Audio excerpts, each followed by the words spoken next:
My name's Philippa Jones. I'm a retired nurse with a background in oncology, and many years ago I worked in the emergency department as well. I'm a past UKONS board member. I was co-opted to UKONS board to lead the development of the acute oncology MIG and manage the acute oncology portfolio.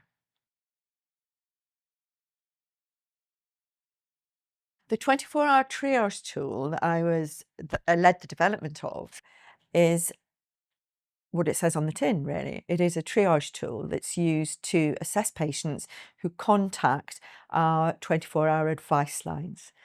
It's a RAG-rated risk assessment tool based on the international grading system that we use for toxicities.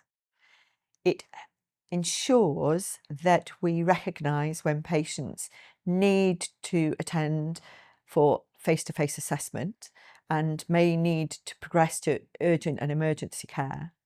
But it also reassures us when patients don't need to come in for face-to-face assessment and helps us to support that patient to stay at home and maybe put them on a follow-up pathway over the telephone.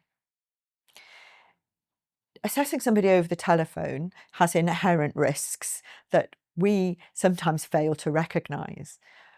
We have an instant reaction when we see people, and we can see how well they are often visibly.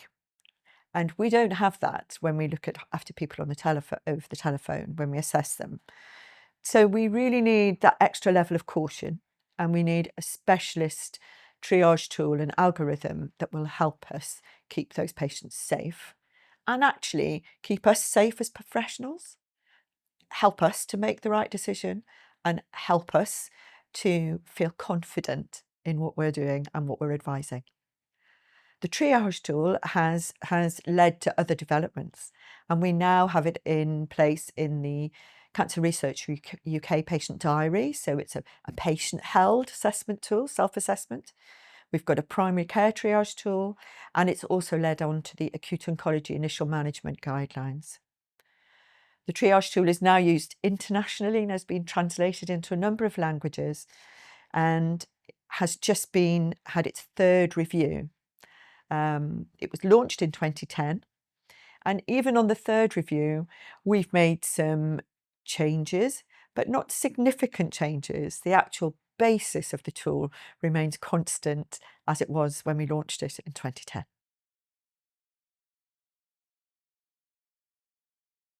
Back in 2007, I attended a workshop with UKONS. Yes, I have been a UKONS member for many, many years.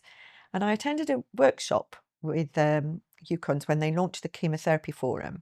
And we were asked to highlight areas of concerns or areas that we thought we could develop within chemotherapy services. And I highlighted that I had grave concerns about the quality and governance behind our 24-hour triage line. And a number of people in the room felt exactly the same as I did. So we gathered together in a group and launched our 24-hour triage development group and went away and over the next 3 years developed a tool that would help support staff to give correct and safe information and to patients that would either encourage them to come in for that face-to-face assessment or leave them at home. The important thing we felt was that those assessments needed to be consistent over a 24-hour period and that everybody needed to have the right training, the right education and the right tools to come to the correct decision to keep patients safe, whatever time they called and whichever one of the team answered the telephone. So we had real concerns about patient safety, and we wanted to do something that would address that, but also support staff and keep them safe.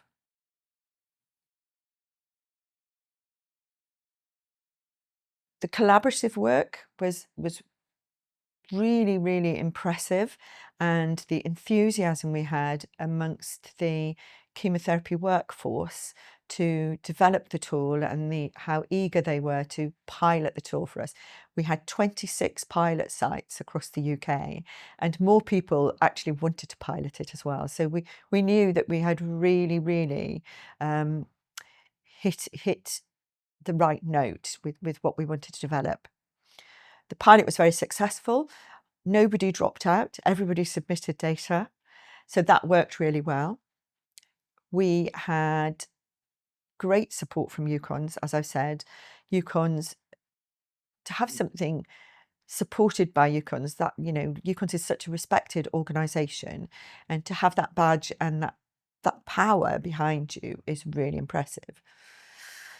What worked really well is that this is a project from the people. This is chemotherapy staff recognising a need, working together really hard. We all gave our time freely. We all worked long hours to make sure that this project was completed, and the enthusiasm was never dampened. We worked really hard to do this. So that enthusiasm was amazing, and the support. What was difficult sometimes is we could have done with some funding to help us, and maybe if we'd involved some technical support, we might have got the project over the line more quickly.